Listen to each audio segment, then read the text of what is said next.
Beginning, the battlefield of glass and blood. The war on Valithra 9 had lasted 72 days. The skies were ash, the rivers were molten glass, and the screams of the dying echoed across the cratered plains like whispers from the void. Humanity had come here as reluctant peacekeepers, mediators in a war between two alien empires, the Aurelians, crystalline beings whose bodies refracted light like living jewels, and the Karn, reptilian warlords bred for domination. Sergeant Elias Wren had seen every horror the galaxy could throw at a man: plasma storms, nanoviruses, orbital bombardments. But nothing compared to the sight of a child crying among the ruins. He had found her, a small Aurelian girl, no taller than his waist, trembling beneath the shattered wing of a downed skycraft. Her crystal skin flickered weakly, light fading in rhythm with her shallow breaths. Wren's HUD tagged her as an enemy life form. He switched it off. "Hey, little one," he said softly, kneeling down. "You're gonna be okay. I got you."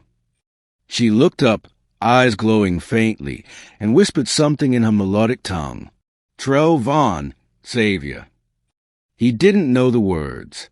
He just wrapped her in his cloak and started toward the extraction point. That's when the shadows moved. 8 Khorne warriors emerged from the smoke, huge, armor-scaled, wielding curved plasma blades that hummed with deadly resonance.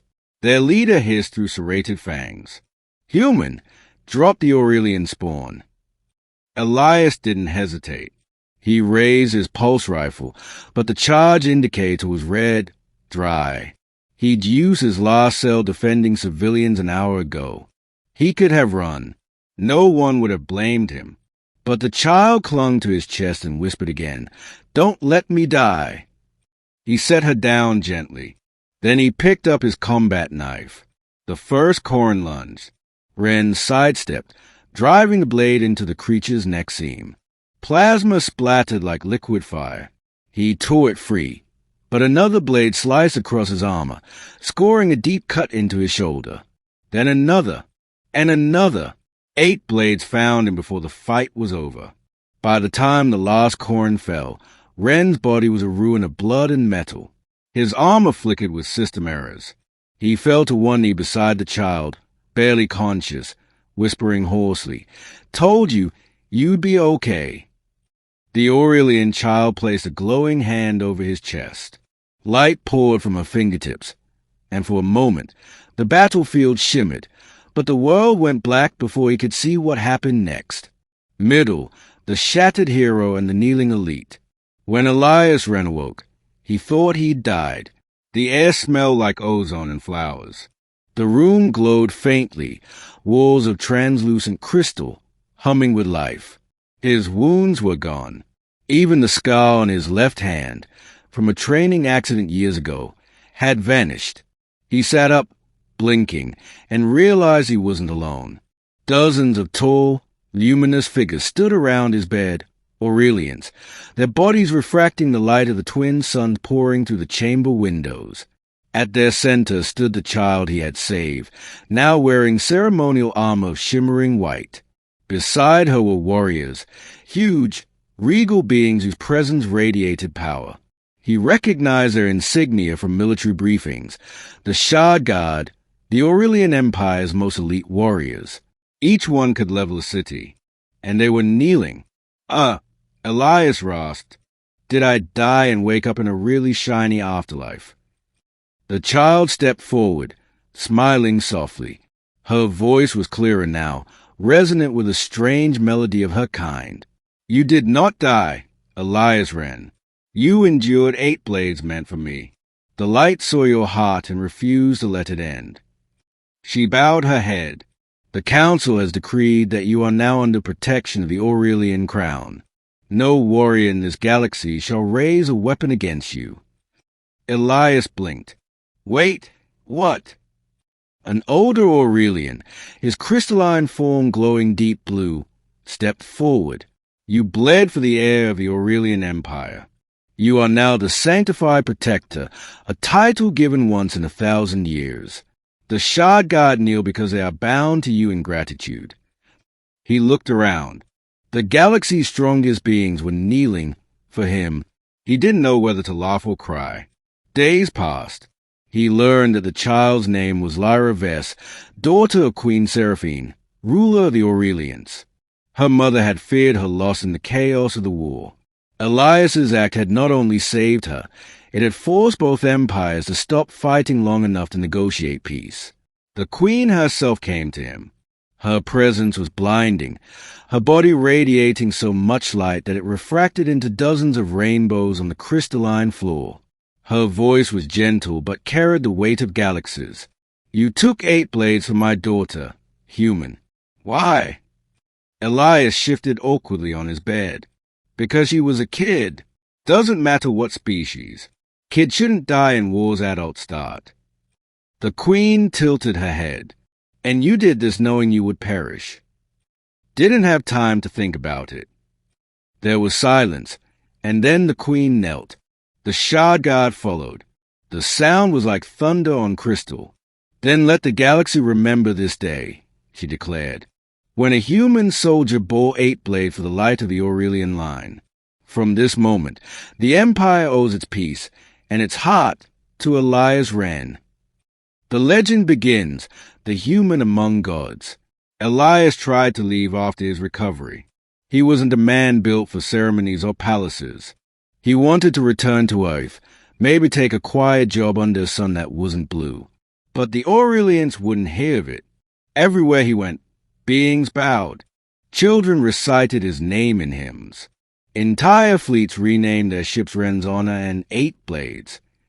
Lyra followed him constantly, a bright, curious child who saw him not as a savior, but as family. She mimicked his speech, wore his old military jacket, and once proudly told a diplomat, "He's my guardian. If you upset him, I'll make your fleet glow pink." Even the Corn, the species that had attacked him, sent envoys to apologize. Their warlord, Vorik the Unbroken, came in person.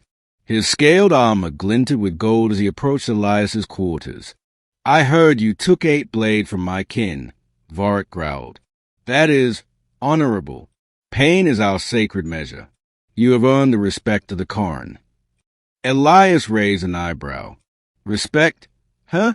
That why you're still wearing armor in my room?" Vorik laughed, a deep, rumbling sound. Then, to the shock of his aides, the massive warlord knelt. "The galaxy bends to those who protect the innocent. You are one such being. Human, I would fight beside you." Middle 2, the return of darkness. Months later, Elias noticed something strange. Lyra's light began to dim again. Her crystalline veins flickered irregularly. When he asked the royal healers, they hesitated. "A healing of you came at a cost," one finally admitted. "She gave you her life force. Each of your scars became haze to bear." Elias's stomach dropped. "You're saying she's dying because of me?" The healer bowed their head. "Without intervention, yes." He didn't sleep that night. When dawn came, he walked into the queen's chamber. "Let me fix it," he said simply. "Use my blood, my DNA, whatever it takes." Seraphine's expression was sorrowful. "You misunderstand. What she gave you cannot be undone. Only by merging the light and the mortal essence completely can she be restored.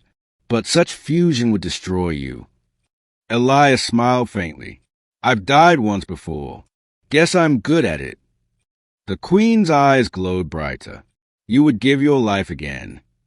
He nodded. "If it means she gets to live haze." Climax, the fusion of light and flesh. The ritual took place atop the celestial spire, a tower that reached beyond the clouds, where the light of the twin suns converged. The shard guard stood in silent rows. The Corn warlord himself attended, standing beside them in solemn respect. Lyra protested through tears. "You already saved me once.